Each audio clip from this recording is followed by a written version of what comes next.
In the mix with DJ Rambo Rich. Today's episode, we're with DJ Ryan Nash, and we're going to talk to him about all his latest releases and all things DJing. So to start it off, first of all, it's nice to finally speak to you, Ryan, and have you on the podcast. Definitely. So if you would want to just introduce yourself and tell us what you're about and the stuff you sort of do, and we'll take it from there. So, my name's Ryan, DJ Ryan Nash. I'm based down in the southwest in Cornwall. I go play clubs, bars all around the county, but also go international as well, in places like Lanzarote, Croatia, that I've done so far, plus many more places actually on the cards as well. I know France is booked for this year later on as well. Cool. So there's plenty of things there, but I play in places like the Barbican in Plymouth, Exeter, Torquay, you name it, I'll play it, with a couple of places like Bristol, Birmingham coming up soon as well. Oh, cool, man. So it sounds like you're pretty busy with the DJ. Always. I bet it's great to be at that stage where you sort of you're in so many different cities and so many different places. That it must feel good. That it does feel good. It makes you feel that you wanted as well. So seeing comments from the venues saying, "Oh, we'd love to see you," and I can't wait to have you back. It's nice to get that appreciation as well. The most recent one being in Taunton at Mambo, they're absolutely fantastic there. They've just knocked my socks off with how welcoming they are as well. Every venue you go into, you make that relationship with them, and it's nice to see them every time you go in there. Definitely. I mean, I've got a venue like that in where I live in Preston. It's called Choose Yours, and they couldn't look after you better. All the staff are friendly. Even all the customers are super friendly, and it's literally. I imagine you probably feel the same. It's a pleasure to sort of get those sort of venues. And so I even the latest one was Taunton Mambo, which was last Friday.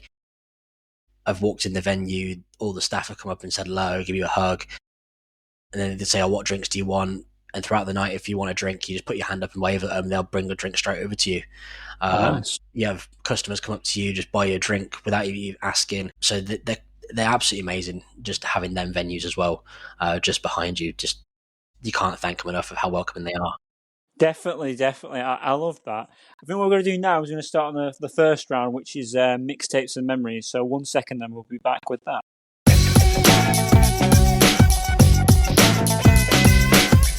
Okay, so this is mixtapes and memories, and in mixtapes and memories, we talk about past memories and how music and key moments of music have shaped your musical tastes and influences. So to start that off, what is your favourite music?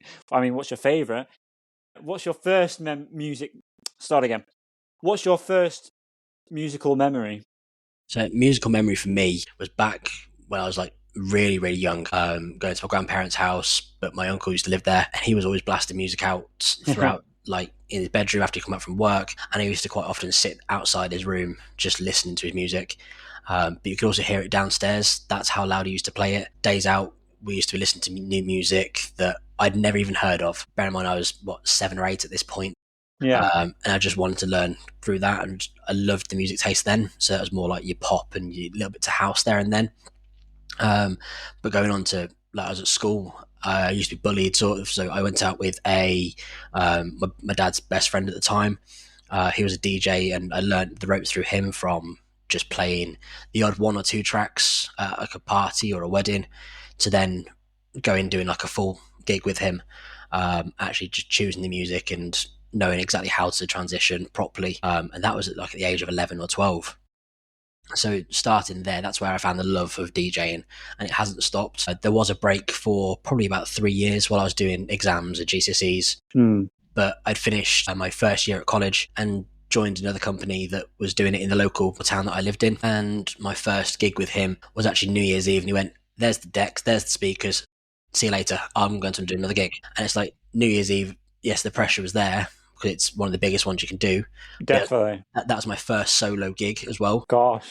So even every year now, I still get emotional at New Year's Eve because it's another year of me doing what I love, and it always takes me back to where I started, back in the little town of Atherstone where I used to live.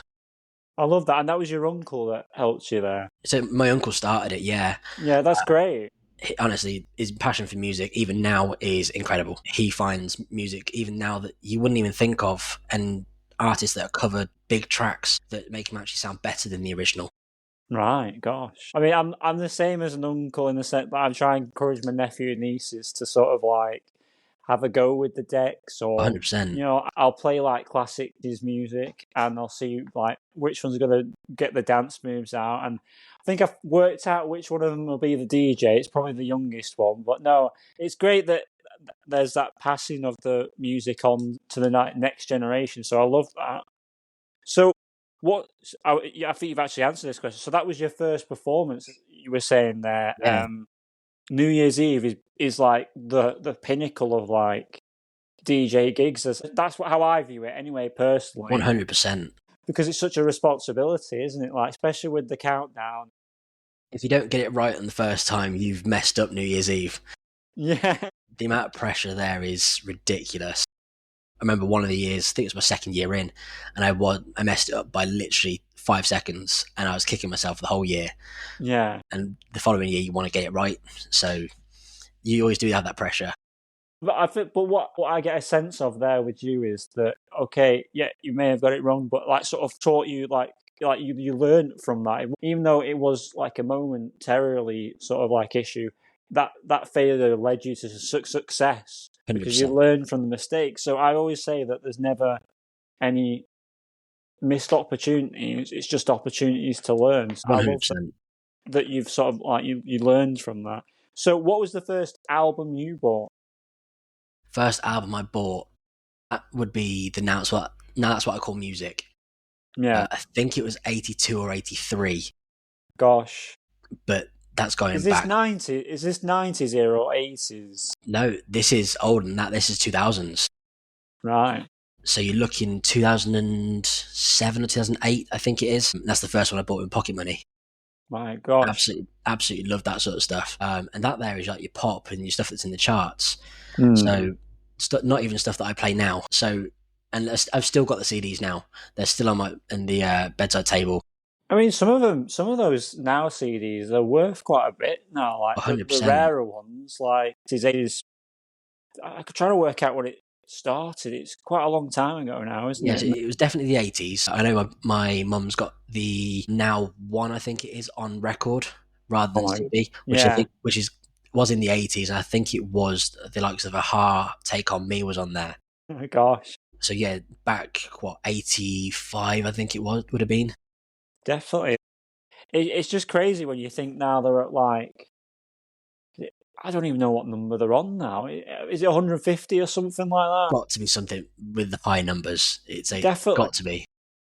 I mean, it's so high, the number now, that when you look at the CD cover, and I've looked at it repeatedly this week, I've been to the shop to look at CDs, you sort of don't even see the number, if you know what I mean. You sort of just, it's just old. You just recognise that as the latest Now CD. I suppose it's a bit like the Ministry of Sound annual every year. 100%. You know, like, I was in the HMV when the latest one came out, and they were playing it, and I was like, after like 2 songs, I thought, is there a new Ministry of Sound CD out? When I looked behind the counter, I was dead right. It's got to be. Can I have a copy of that, please? But no, I love it. So what was your first sort of live music performance that you saw? So you had your sort of first one where you performed yourself at New Year's Eve DJing. So what was the first sort of like gig or concert or something you went to? So my first gig or concert I actually went to wasn't until I was like 19, 20. Yeah. I went to go and see Free Radio Live in Birmingham.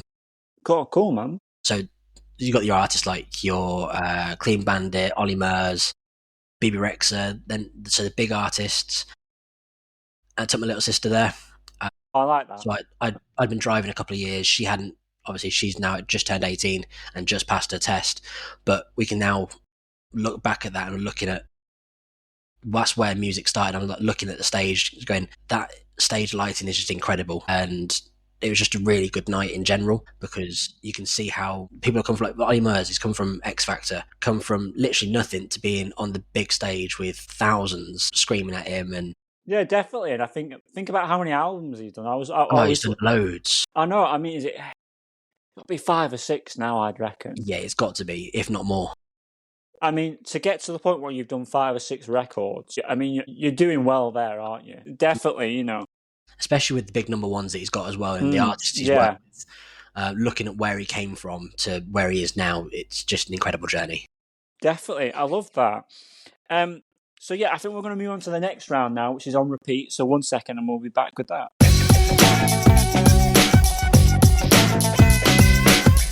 Okay, so this is on repeat, and in on repeat we talk about your current challenges and successes, and then talk about the current projects that you're working on and developing. So to start that off, what is your sort of current sort of projects that you're working on? So at the moment, I've got a album that I'm working on, mainly what I'm calling an album called Therapy. So I didn't choose the name of that. I put it out to a couple of friends who said, have a listen to a few of these tracks and let me know what you think and what you think I should call this album. So it's like a neo-soul / lighthouse tracks, just explaining my kind of story, but in a female's perspective rather than a male's perspective. Yeah. Because for me, as a male's perspective, I listen to it, it's too raw, it's too personal.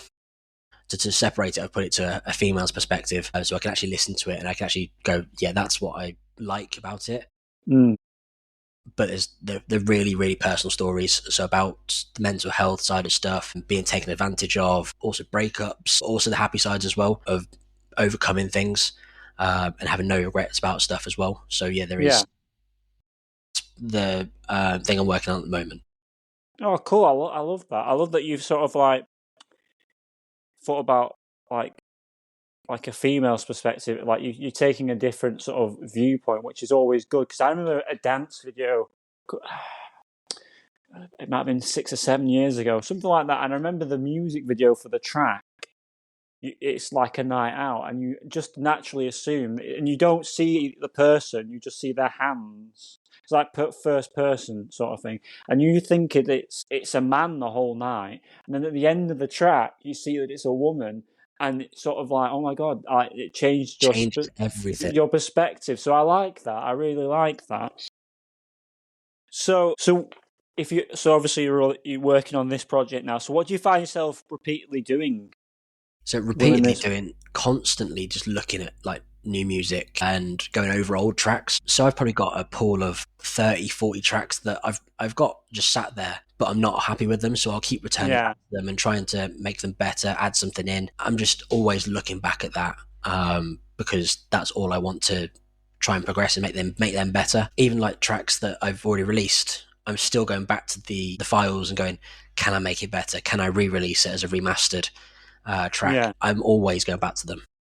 I think that's what I'm that sort of person myself too. I like to sort of, I feel like having a good like personal standard of like what your work is a really good thing, because if you're always trying to sort of do your best, then you'll always get if you don't get there, you get pretty close, don't you? Do you know what I mean? Like you say, and it's always good to sort of, try and push yourself to the best of your ability. It's like, for example, I've got asked to get a mix together for like a DJ gig. They want a specific genre. I won't go into it too much, but I could just send a mix I've already got. But I was like, no, this is a specific venue, and there's a certain style to this venue, and I want to give my best, and I don't want to send a mix I've already done 100%. in that genre and go, oh my god, I could have done, I might have done better if I had sent this. You know what I mean? Like, you never want to be thinking, oh my god, what I could have. I just sort of half-arsed it. Do you know what I mean? I don't want to ever do that. So that's why today I've been working on the new mix specifically for that venue, and that's where I think I see perfectionism as, depending on how deep you go with it, I think it's a good thing and a bad thing at the same time. A certain level of perfectionism is good. Obviously, if it's all consuming where you can't live the day and it's affecting your mental health, then it becomes a problem. It's becoming detrimental to yourself. Exactly that. So I quite often the same. I will sit there, and I am a perfectionist. I'm one of these that will sit there until it is right. Mm. But unless you actually go away from that and then come back at another time to reevaluate what you've just done, you won't ever progress with it. No. So this is why I've got 30, 40 tracks just sat there, because I'm happy where they are now. But if I sit there for another hour trying to make it better, I'm going to make it worse. So I'd rather leave it a month and come back to it and see if I can fix it. Definitely. I think it's like running for a marathon. You wouldn't try and complete like the training in one day, would you? Exactly that. You take like an hour today, we're going to work on my sort of pacing. And then you could have a day off, and then the next day, say it was the Wednesday, you'd be like, okay, I've worked on pacing now. Let's sort of work on the sort of sound. Exactly and then, that, yeah. So what does success look like for you then on a daily basis? So on a daily basis, success for me would be going from... so obviously I've got a day job. I'll quite often... Same, yeah. You're torn between the two worlds, I can imagine. 100%. So I do car sales as a day job, but then going home away from that, yes, I have an hour break or so, but then success for me is looking at maybe finding 10 new tracks and ready for the next gig, or finding that plugin that I need to make that one sound that I'm looking for. So it's small details for me, big successes. Yeah. Because it means that you can then progress to the next level on whatever you're looking to do. It's like even tonight, I've got a gig tonight. I found 25 new tracks last night just for tonight. So I'm always looking for that next success to get to where I am. Definitely. I love that. I do get a sense with you that I like this sort of, you're just trying to personally just get to the next level slowly. It's not about, the big things. It's about developing the small things so Exactly. that they become big things. So I love that. So the whole saying, look after the pennies, the pounds will look after themselves. Definitely. It's exactly the same for the smaller things. Like you look after the smaller details, the bigger successes will come out after that. Yeah, I love that. I really love that. I think what we're going to do now is I'm going to move on to the next round, which is discography, where we talk about your music. And yeah, I'm looking forward to this section. So we're going to just be back in a second and we'll talk about your music.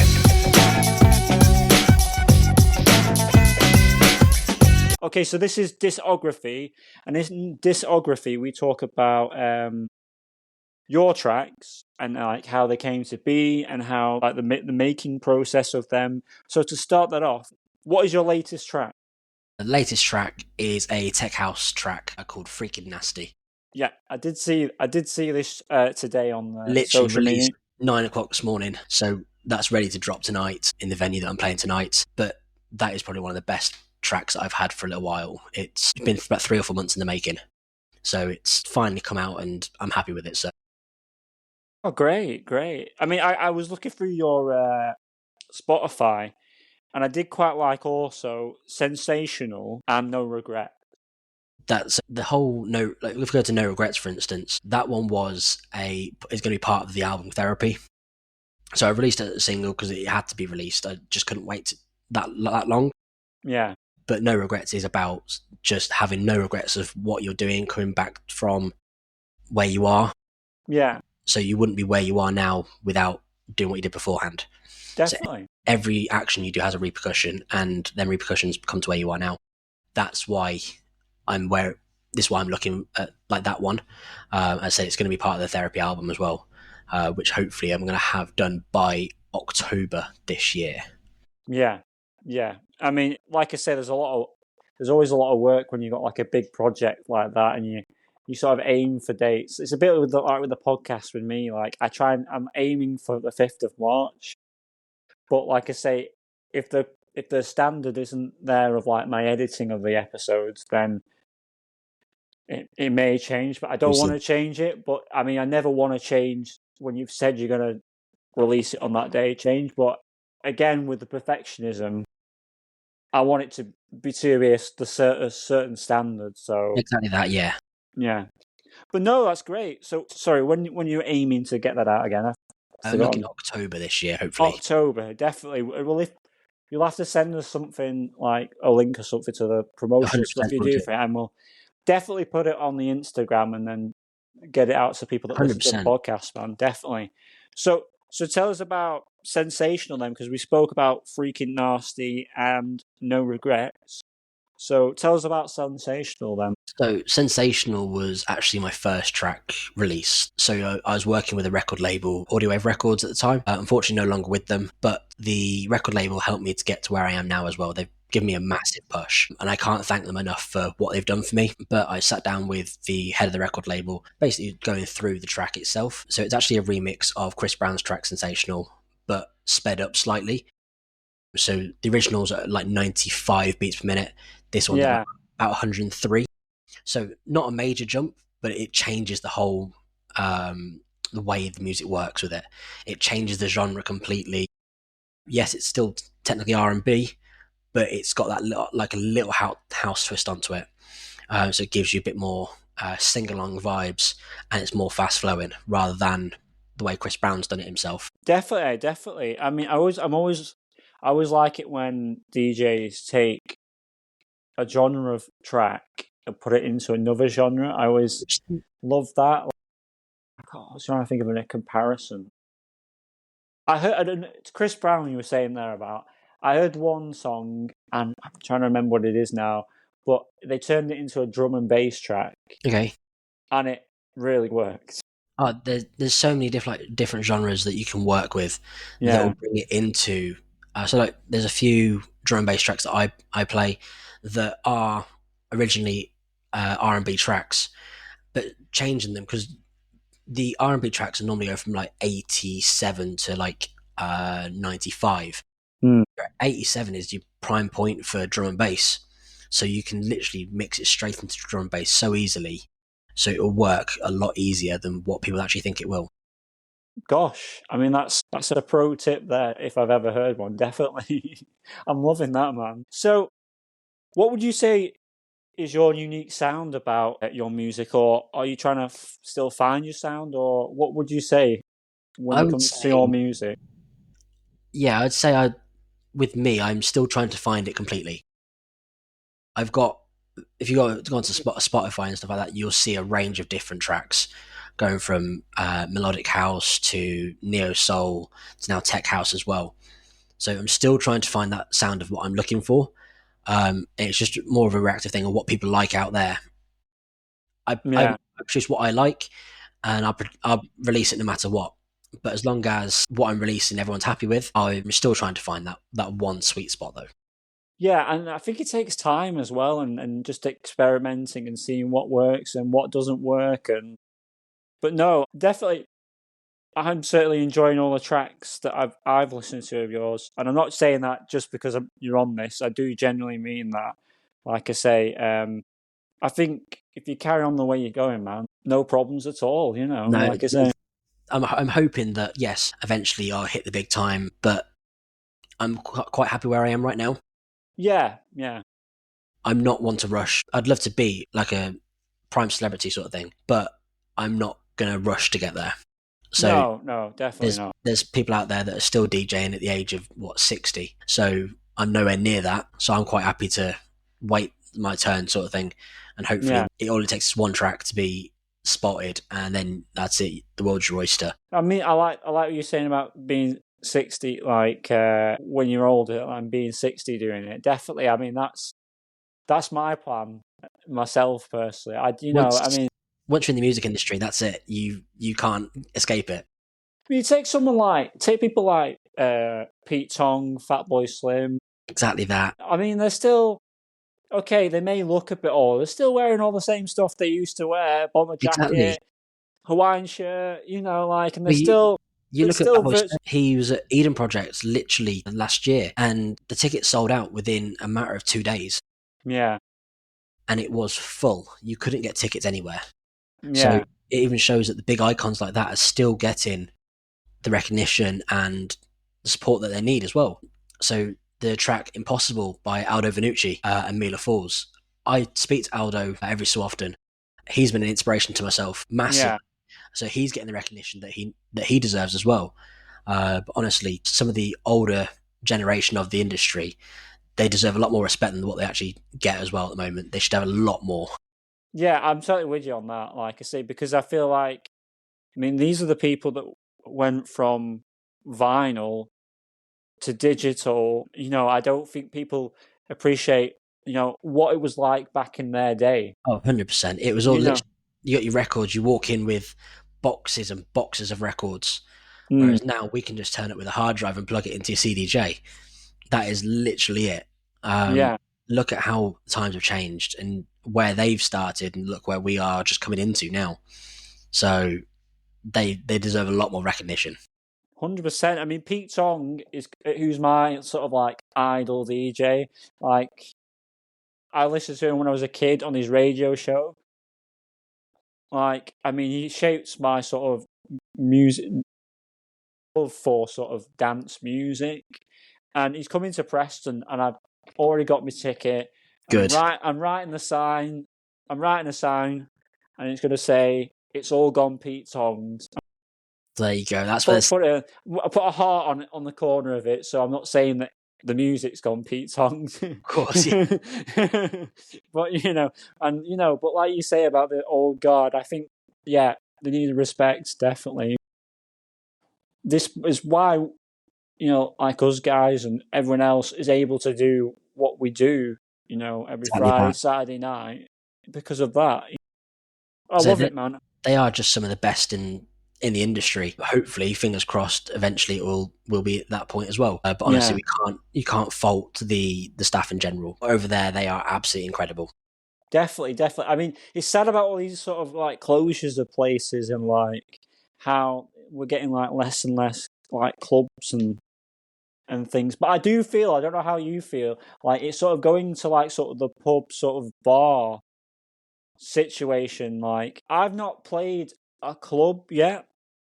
I've literally only ever played sort of bars and sort of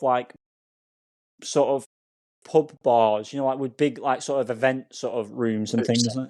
I've not done any clubs yet, and I think purely because I think like there's so many, it's getting so small with the clubs with the closures and everything now. 100%. There's the clubs are the hard ones to get into. I do a lot more bars than clubs. The only club that I think I've done is probably Mambo in Taunton, and that's bordering a bar. So it's got an outside bar that's quite nice, and then you have like the inside venue where it's actually club vibes. But I've done pop worlds and stuff like that as well. So yeah, the smaller stuff like that, I want to be hitting the likes of what we think of Prism. Obviously, Prism's no longer there anymore. So your Fevers and your Revs and stuff like that, they're the ones I want to be hitting now over the next probably 12 to 18 months. Yeah, cool, man. Definitely. So where would you say is your dream venue to sort of perform then? Oh, dream venue. I would say if it's going to be UK venue, for instance, I'd want to be somewhere in the likes of somewhere like Broad Street, Birmingham. That for me is once you've hit that kind of thing, they're open every day of the week. Oh, cool. I'd love to be there, sort of thing, as like a resident, for instance. But if you're looking international, likes of your Long Beach club in Lanzarote, they're absolutely incredible. So it is a bar rather than club, but it is it's literally on the coast itself. You overlook the sea. Oh, nice. That's the life, isn't it? Honestly. Definitely. So I was there July last year, and I played there literally once through the whole week I was there. But we were there from 4:00 and left at about 9. And between the 6 of us that were there, we all had like a good half an hour, 45 minutes each, playing the likes of your chilled house vibes until it gets throughout later in the evening. That's when your more clubby stuff can start. Yeah. Honestly, some of the venues that I've played in are incredible. I always say that's where the skill is, playing the more sort of chilled stuff, because you have to sort of think, okay, sort of just not, it's more sort of like background noise in a sense. And you sort of like, okay, you want it to be good vibes, but at the same time, you don't want for the next person that's coming on to sort of they have to calm it down, if you know what I mean. Yeah. So I love my Afro house, and I always have. So when I'm doing the tropical kind of stuff, I find tracks that are in the charts, for instance, or stuff that we'd play in a club, but the Afro house version of it. Yeah. So I've got a couple of Amy Winehouse's tracks as Afrobeat, Afro House, a couple of Sean Paul, Pitbull songs that are you'd class as people dancing to all the time. The main like Get Busy.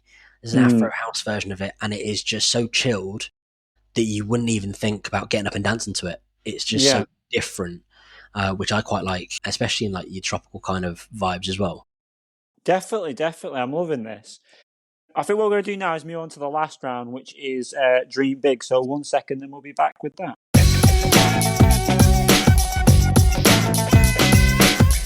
Okay, so this is Dream Big, where we talk about what does future success look like. Now, I feel like in the last round we spoke about that a little bit, but it's okay, we can continue.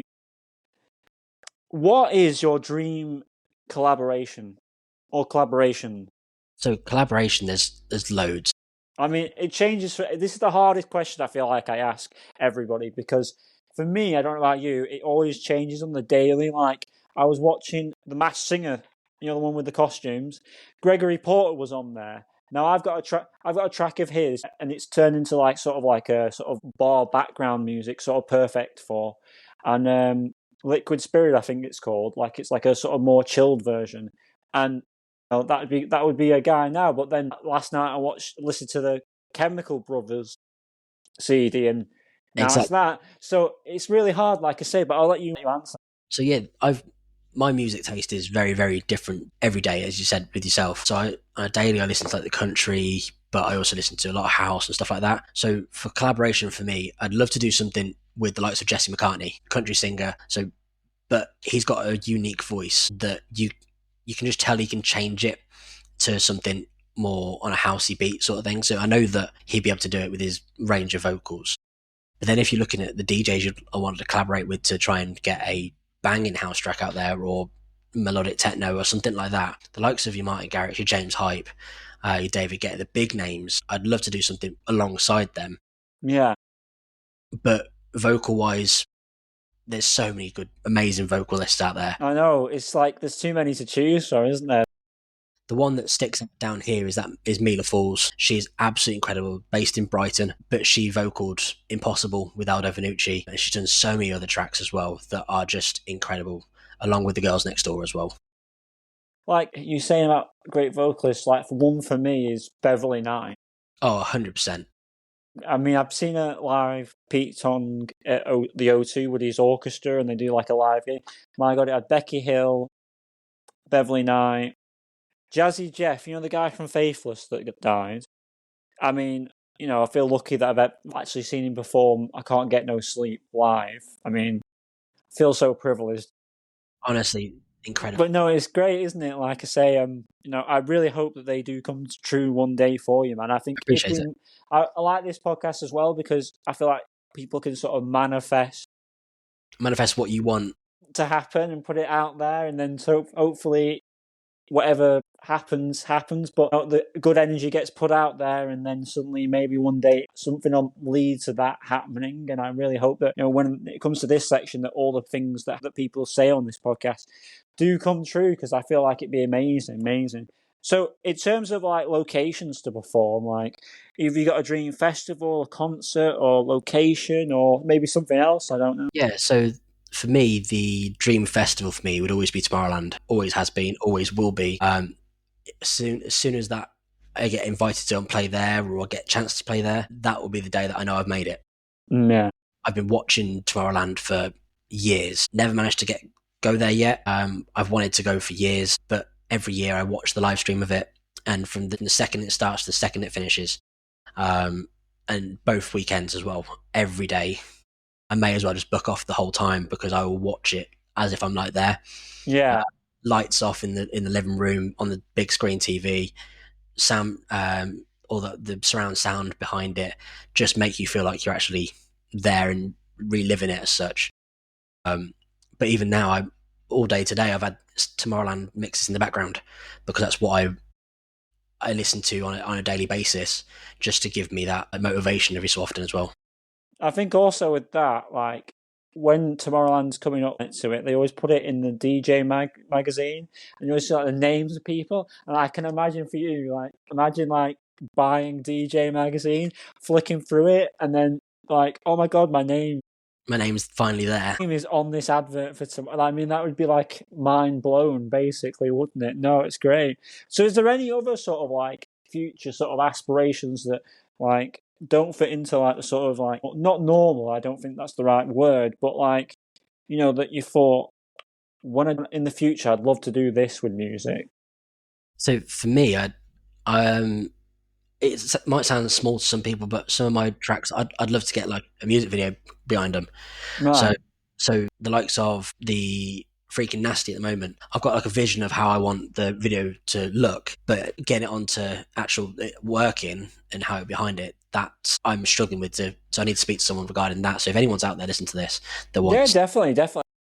That's another thing I like is like doing this podcast. Like I hopefully like other creative people see people that are on this and go, do you know what? I'd like to work with that guy. I think we'd be good with this. And then this happens, and then more collaborations happen, and then because I feel like music is the one thing that spreads the most impact in the world. I mean, we can't there's not much we can really do like to affect the things that happen in the news. I mean, I don't like to get political. I don't really get political. don't either. But there's nothing we can really do. The leaders of the world are in charge of all these things. There's not much really we can do. But if we can, through music, spread a bit of love and a positivity and good energy into the world, then maybe that could make someone's day that's going through something. But like you were saying, yeah, definitely. If someone sees that, you want to make a music video, perfect, man. Like you say. Music has changed everything on a daily basis. You listen to a commercial on the radio or commercial on TV, it's got music in the background. You watch a film, they've got music behind them. Your TV shows always got music in it. So everything nowadays has music. Without that, there'd be nothing there. There'd be no tension in like movies. There'd be no people going, oh, that's the theme tune for that track, for that, or anything like that. So without music, there is nothing. Yeah, definitely. Do you know what's a funny example of this? I went to my barber's yesterday to get my hair cut, and we were talking about radio adverts and TV adverts, and how like the theme tunes, like you find yourself saying them. You do, yeah, all the time. The little melody, like there's one for an advert. I don't like to name companies' names on here. Like, there's one for a holiday advert, and they're holding a hand. You'll know what I'm on about, right? Exactly. And they do it, and they do sort of like a. And even that, people watching and listening to this, I know exactly what you're on about. I don't need to say the brands because they know exactly, But it's funny, isn't it, like how those little things connect with people, and that is why music is so powerful, isn't it? So influential on so many different people. Definitely. I think this is like a great place to end it.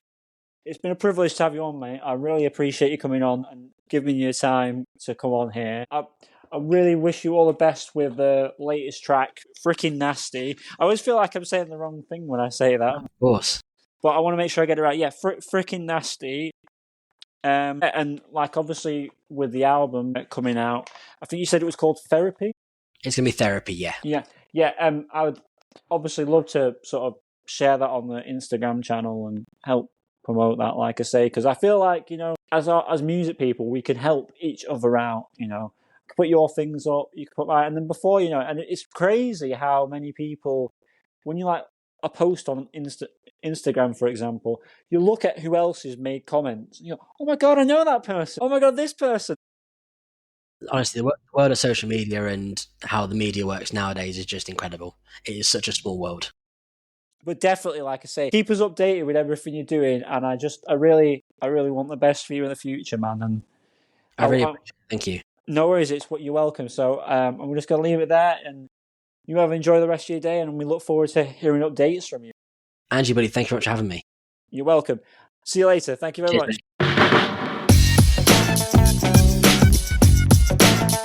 In the mix with DJ Rambo Rich.